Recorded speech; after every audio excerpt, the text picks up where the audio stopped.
Na, o dabar apie tai, kas grėsia, jeigu tu būsi neištikimas. Neištikimybė ne vien asmeninis pasirinkimas gyvenime ar moralės klausimas. Tai reiškinys turintis gilių pasiekmių, kurios atsiliepia visuomenės sveikatai. Emocinis stresas, kurį sukelia išdavystės, veikia nervų sistemą, didina be jokios abejonės kortizolių kiekį ir silpnina imunitetą. Neatsitiktinai psichologai pastebi, kad žmonės, kurie išgyvenę neištikimybę bent kartą, dažniau serga depresija, nerimų sutrikimais ir be jokios abejonės širdies ligomis.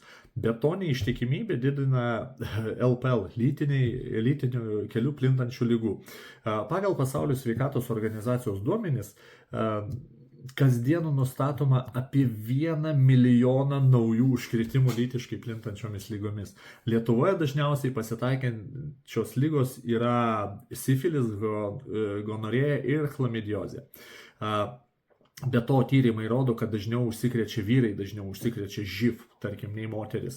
Ir kas antras sergantis šią ligą yra nuo 30 iki 44 metų amžiaus. Būk atsargus. Kalbant apie statistiką, tyrimai rodo, kad dažniau neištikimi būna, aišku, vyrai nei moteris.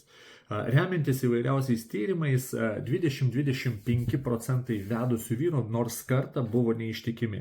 Ir 10 iki 15% moterų, ištekėjusių moterų, prisipažįsta, kad taip pat nors kartą buvo neištikimas.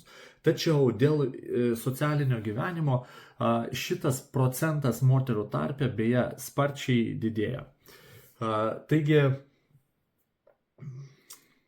socialiniai veiksniai, ekonominė priklausomybė ir pasikeitę santykiai šitos procentus sparčiai keičia. Į kurią pusę nukrypsi, tu priklauso nuo tavęs. Kaip apsisaugoti, jeigu jau turi arba turėjai nesaugių lytinių santykių, parašyk, duosiu patarimą. Jeigu jau tai patyrei ir turi emocinį stresą, parašyk, duosiu patarimą, tai galima sutvarkyti, galima išgelbėti tavo būseną, emocinę būseną, atstatyti dvasinę pusiausvyrą, nes iš tikrųjų neištikimybė tai yra toks socialinis, sakyčiau, fenomenas, paliekantis randus ne tik kūne, bet ir sieloje. O sveikame kūne, sveika siela, bet pirmiausiai reikia išgydyti kūną. Taigi, parašyk man į Telegramą.